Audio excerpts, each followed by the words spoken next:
Demand for options outside of traditional beverages such as water, beer, milk, etc. have led to innovation and availability of carbonated soft drinks.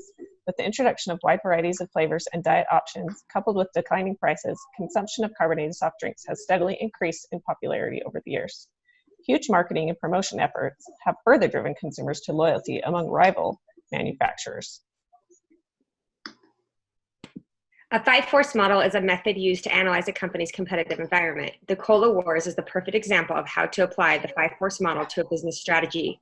Understanding the number and power of each competitor, in this case, the soda industry versus all other beverages.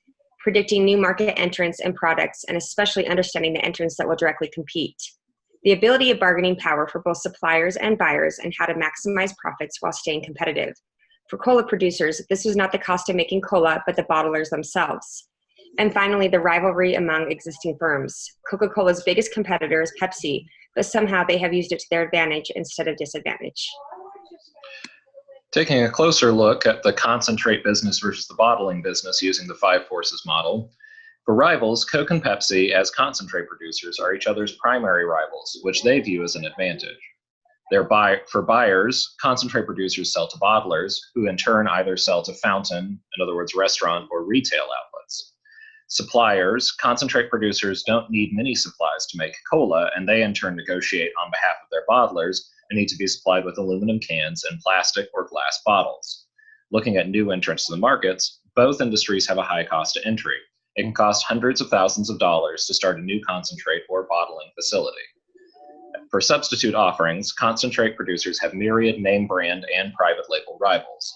The article discusses that profitability is different because for a concentrate producer such as Coke, profitability depends on the volume growth of sales, while for bottlers, profitability depends on the success of certain types and locations of products sold. Competition between Coke and Pepsi has only increased their profitability. Similar to this week's Utah versus BYU rivalry, even the participating stakeholders in the game benefit immensely. Thursday's game will feature food vendors, TV advertisements, Uber drivers, clothes manufacturers, ticket makers, etc. All that benefit from this public competition.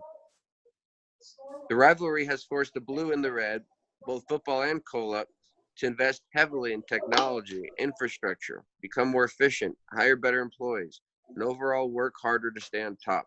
This contributes to the industry's overall profitability and efficiency. In this situation, it is important for Coke and Pepsi to understand the point at which they want their profits to be sustained. This is also important to know to set a position at when changes within a current product line need to begin being made.